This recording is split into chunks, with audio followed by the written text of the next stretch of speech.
25 minutes to 10 o'clock, talkSPORT breakfast. Ray Parlour with me now. 1 week today from Bethpage, New York. The 45th Ryder Cup gets underway. Boom, back in the middle of the golf hole, and Tommy Fleetwood, Rory McIlroy win 2-1. Europe clean sweep the foursomes 4-0. Oh, what a beautiful strike. It's danced around the green. It's just stopped dead. Billy Foster has just tapped him on the side. He has done stuff, this back nine, that nobody else in the world can do. And he has it. And Justin Rose has holds a putt on 18-4-4 for us all-square match. It's Team And it's sheer Donald delight. I think one of the biggest accomplishments in golf right now is winning an away Ryder Cup, and that's what we're going to do at Bethpage. Okay, 1 week today, can you believe it? From Bethpage, New York, the 45th Ryder Cup gets underway. That's right, a battle between the best of Europe and the best of USA. It really doesn't get any better than that. Defending champions Europe are looking to bounce back to become the first side to win an away Ryder Cup since way back. You got to go back to 2012. Who can forget the miracle of Medina, or Medina, whatever you want? It all kicks off 12 UK time next Friday. Long day for Ray in the old pub, that one. The Ryder Cup, such a famous legacy made by the legendary players, well, Seve, Darren Clarke, Lee Westwood, to name just a few. John is now someone who was a huge part of it all. The Ryder Cup success is legendary caddy and a big Leeds United fan. Billy Foster live in the studio. Billy, morning. Morning, Billy. Morning, fellas. How are we doing? Oh, good. I can't wait, by the way. I was in Rome. It was fantastic. The atmosphere was unbelievable. You'd be in that Peroni tent, wouldn't you? I was. I never left. I never left. He didn't get out of it either. It was brilliant. Yeah, good man. It was a great few days, wasn't it? It always is, mate. Yeah, it's. I don't know whether the lads will be putting the golf gloves on or the boxing gloves on the first tee this time. It could get a bit out of hand, the old drunken New Yorkers like. Why is it that? You know, it just seems to be every time you talk about rowdy crowds, New York and golf, it's always New York State, and New York. Well, I can't really say it on here, can I? But yeah, let's just say the loudmouths, and with a few beers inside them, can't just drink. get louder, yeah. Yeah. And they ain't got much grace about them. And etiquette as well, you know. Yeah. Out of order. That's unacceptable. Oh, they'll be screaming, shanking, and hitting the water and everything. Of course they will. Billy, what sort of course is it? It's a beast of a course. It's brutal. It's a long golf course. Yeah. Yeah, but I mean, you look at the rankings, and on paper, you know, the Americans have got 7 players inside the top 10, and Europe's got 3. Their average rankings in the whole team is 11.5, and Europe's is 23 point. Obviously, so on paper, you'd say the Americans are the favourites, but guess what? On paper, they always have been, and the team spirit inside that European locker room is on a different level. It's the partnerships is so important, isn't it? Of course it is, yeah. You need to get off to a good start, and, you know, the lads will be well drilled to... The stats getting off to a good start is frightening. Yeah. Whoever gets off to the best start normally wins. Well, there is that, and it's, you know, it's a case of the lads embracing the hatred they're going to receive and just smile at them and make birdies and keep them quiet, because I'll tell you, once they start going quiet, the pressure... But as a caddy, you're hearing it. You're trying to protect your player. Do you lose it a little bit now and again? I don't. Do you give him it back? You dirty.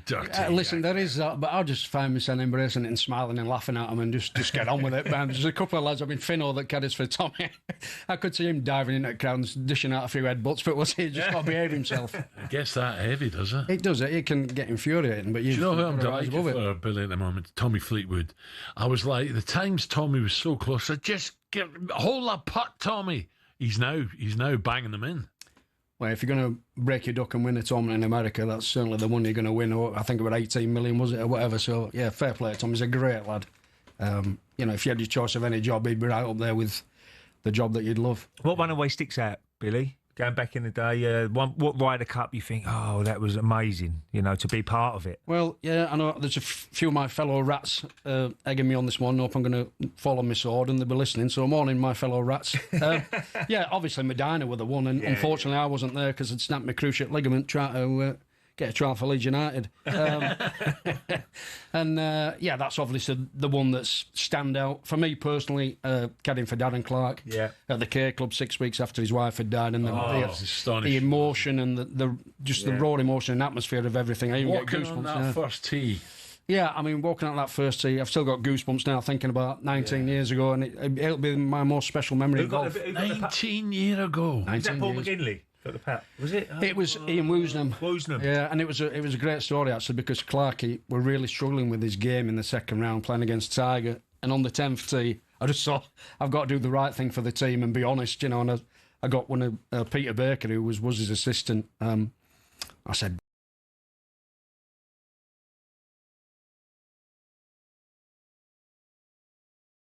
God. Anyway, the message went back and the afternoon pairings came out, and sure enough, Clark had been dropped. And it came out, and Clarkey confronted me and says, did you say something to Wuzzy? I went, no. He said, well, that's funny, because Wuzzy just come up to me and said, Darren, I'm really sorry you're not playing this afternoon, but Billy says you're playing that. Threw me under the bus. Oh, no. Wuzzy, thanks. Bright as 2 o'clock in the morning, but thanks, yeah. Who was this a difficult one, Billy? Who was the fiercest? Was it Seve?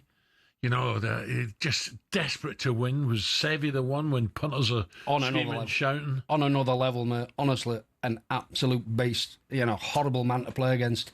I mean, it were like win at all costs. Yeah. And he was evil to play against, but the ultimate warrior, you know. And you go back to a day, though, the 80s and 90s were the European Tour against the PGA Tour. You know, it was pure and utter hatred. Make no bones about it. But obviously now all the players, most of them live over there and they play against each other all the time. So it's not as feisty as it used to be. But listen, there'll be handbags and there'll be a few falling outs next week. I can see Keegan Bradley, he's pretty, gets fired up. Yeah. You know, he could get a little bit out of control at times. He's a nice fella, don't get me wrong, but the Ryder Cup turns you into a different animal. Scheffler, he is incredible. He's done it again, hasn't he? A few days ago, won again. He's just remarkable golf player. And it's incredible. You know, it's I've caddied for 40 odd years, and I'd have to say, you know, take Tiger out of the equation, but his distance control is better than any player I've ever seen. And say his breakdancing when he hits it, to say his consistency of hitting it so close is frightening. Yeah, amazing. I always go back to Ian Poulter. That's what probably made his proper name, didn't it? When he was getting them 10-foot putts, and they called him a postman, always delivers. And he had that fighting spirit, didn't he? Yeah, Billy. Do you ever think? Well, I'm not being disrespectful here, but Lee tee to green was just sensational. Lee Westwood. I was crying sometimes. Sink a putt, Lee. Sink a putt. I'll give you a tip. You've always got a chance of holding a putt if it gets to the hole, you know. And unfortunately, that's a bit of a giveaway. But yeah, I mean, he got to number 1 in the world putting like Edward Scissorhands, didn't he? But I mean, what a player, tee to green, and it was a travesty. Travesty he never won a major, along with Monty, really. Will he ever be a captain? I know they've got the live connections, him and Poulter. Well, listen, you know, Westwood would have been your captain in Rome last time. Poulter would have been the captain this time in New York, and then it'd have been maybe G-Mac in Ireland and Sergio Garcia. Yeah. The funny thing is, for me, Luke Donald would never have been a Ryder Cup captain.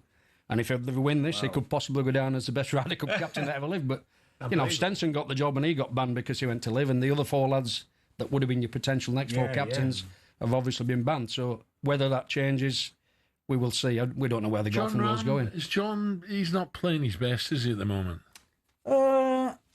I beg to differ, actually, because he's played 14 live events this year, and his worst finish is 11th.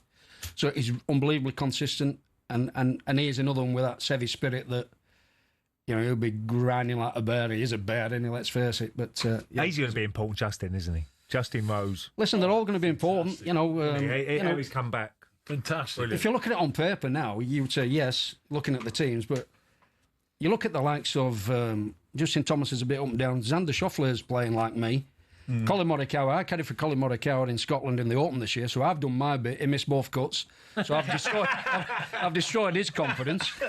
Alex English isn't playing like he was. You know, you look at him and go, yeah, there's DeChambeau, yeah, there's Cantley's not been playing his best this year. You know, so, and our lads have had a good string of results. You know, I mean, Fitz has he's had probably like 8 top 10 finishes. Since he got rid of me, he's had like 8 top 10 finishes, so he's a man in form. Bob's playing all right? Bob, since the last Ryder Cup, has turned into a different player completely. Yeah. But, yeah, I mean, it's a toss of a coin, and if we can keep the fans sort of like half on side, we've every chance of winning it. Where's your favourite course? A friend of mine just come back from Renaissance, and I'm up in Glen Eagles, not playing, but we've got a gig up there next Friday. Where would your all-time favourite be? It's a Scottish course. Yeah. Royal Dornoch. All right, really? Turnberry, Royal Dornoch, Birkdale.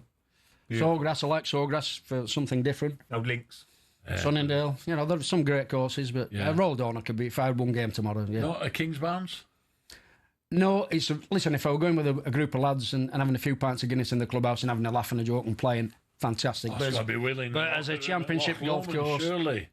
Well, Willie the Blue Nose. Yeah, Loch Lomond's up there as well. Beautiful place. Quick one on Leeds. They've done all right. Leeds they're showing a lot of spirit, as are Burnley and Sunderland. So it's going to be very interesting. We know at the top it's going to be interesting, but the bottom's going to be interesting. It's going to be a dogfight. They got Wolves away tomorrow. It feels like big games. You need the 6 pointers already after 4 games, so it's going to be a tough year. But they were so unlucky last week, weren't they? That own goal. 94th minute own goal. Well done, lads. Well done. I'll tell you one story about Bethpage Black, and this is what New York crowds are like, and it made me laugh because we're there for the 2009 US Open at Bethpage. And I'm canning for Westwood, and we get to the third hole, and we're playing with Johan Edfors, good-looking Swedish lad, long black hair, the long black beard, good-looking lad, and he's got a 40-foot putt for the birdie on the third hole, par 3, big grandstand, probably 1,000 people in it, leaves it 15 foot short, and this New Yorker stands up at the back of the stand, he goes, "Hey! He looks like Jesus, but he puts like Mary." Well, me and Westwood are on the floor, tears, snot coming down my nose. I'm like, oh my God, they're the funniest lads. But they've got a great sense of humour. But I hope he got the 15-footer. No, he didn't. And I'll tell you what were funny. He came for the second round, he'd shaved his beard off on Marky's life. Did he? He did, yeah. Them Yanks, it's simple, they can't drink. No, they're like a couple of pints. Yeah, they can't drink. Bud Light, a few Bud Lights. Lightweights. Billy, I've got to break. Brilliant. Great to speak to you. Cheers, good luck Bill. with Leeds and good luck, of course, next week. I can't wait. Lovely. Thanks, lads. Thanks for having me. Cheers, boys. Brilliant. Okay, coming up 13 minutes before 10 o'clock. Come on, Europe.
10 minutes before 10 o'clock. I could have done another. Brilliant. I could have done another with Billy Foster there. Absolutely Stories. Great stories. I can't wait, to be honest with you. Yeah, Think about it's it. brilliant viewing. Absolutely. I'll be glued next week. Yeah. Especially, I hope we get off to a good start. I'm going into the singles the last day.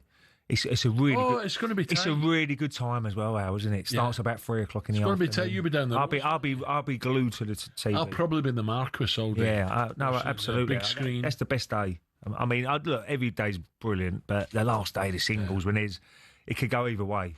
I'm just going to pop in the sports bar and the grill on the way home, just at Wapping, and that is a great place to watch. Yeah, absolutely. Those Telly's massive everywhere. screens. Well, you can't miss it. It's a massive screen. It's $100,000 that screen cost. Yeah, no, that's brilliant. That's a place to watch it. This is talkSPORT Breakfast with Ray Parlour. Tell me what you think. Let's finish with. I tell you what, I really enjoyed that. Let's finish with a bit of this. Oh, and Wimbledon have moved out, and there's no flag from the linesman. Ray Parlour, his first goal for Arsenal. One touch, get out his feet, Bob. What, a nectarine? Never heard of it. It's a small, like a little orange. Is it? Nectarine. I don't eat oranges. Mark Overmars had this little fart machine. What? With a button. He goes, Pardon? Who is Gunosaurus? Who is he to you?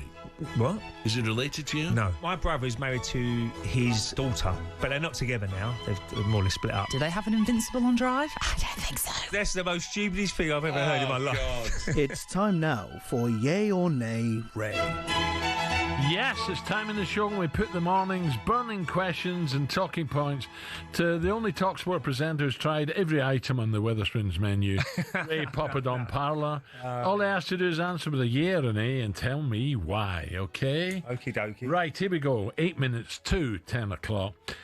Topic 1. Arsenal continued a strong start to the season on Tuesday. A 2-0 victory against Bilbao, meaning a record so far of 5 wins, 1 defeat, 11 scored and 1 conceded for Arteta's big spenders.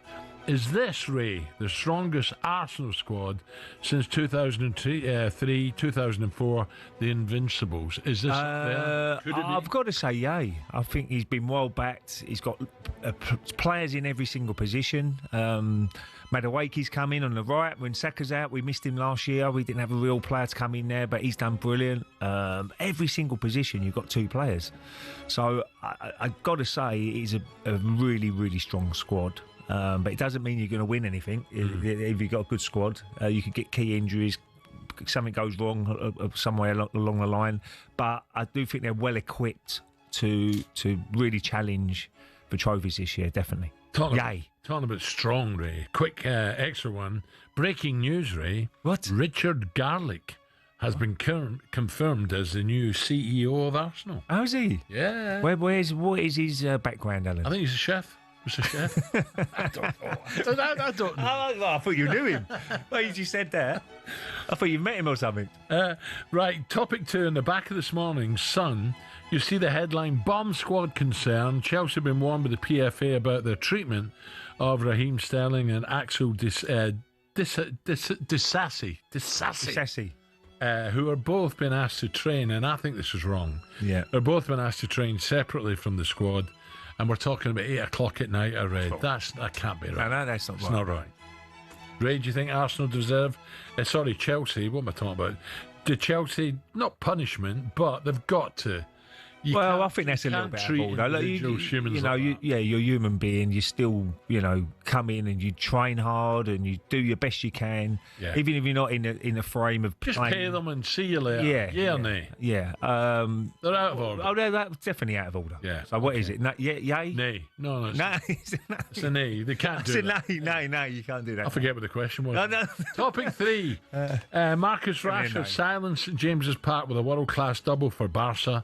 A great header, and what a thunderbolt. 20 yards on the way to 2-1 victory. 2 good goals. In Newcastle. Ray, will Rashford not only be on that plane, but he's a possible starter in next summer's World Cup because he was there last night, Tuchel. Yeah or nay? I think there's so many players, but I will say yay. I think he will be. Yeah. If he can carry on the form like that. It's a long way. You can get injured, you could lose a bit of form. But if he can carry on the way he's doing that, and it's great to see the English players doing really well. Foden, as we mentioned earlier, he's been excellent as well in the last recent weeks. And Jack Grealish. We got so many potentially top-class players playing for England now, which I'm very excited about for this summer. But I would say, if Marcus can get a little run of games, he would have got so much confidence as well, going back to England, scoring the goals. Showing a lot of character. Yeah, really, absolutely, absolutely. So I really hope he's a smile on his face now, and he'll be buzzing this morning when he wakes up. I mean, he'll be going, with the atmosphere, with the goals he scored as well. And I'm sure the Barcelona fans will really get behind him now. I'll say yay. It's not easy doing that bouncing back, especially at a club like Barcelona. Barcelona, you look at the standards there over the years, Al. So he said, look, I can prove that I'm going to be a top-class player. And he set, as I said before, he set his bar so high when he first was a youngster, getting into that Man United side, and everybody expected it every year. When you drop off a little bit like Phil Foden as well, everyone goes, what's the matter with him? Yeah. But now, let's hope they can get back their form, and because... You love seeing players really enjoying their play when they're playing, and when they play with quality, it's great to see. Great to see if you're neutral or just watching a football match. We have a great weekend. Enjoy Arsenal. I'm at the Lighthouse charity tonight. Oh, lovely! The Kesgrave hangar. Paul Milson's and it's fancy dress, is it? Well, not for it's. It says fancy dress. Great Gatsby. The movie, that era. So there'll be a lot of people in black suits and nice what are you going to wear? I have no idea. I've not thought about it yet. But it's a brilliant charity. I look forward to that.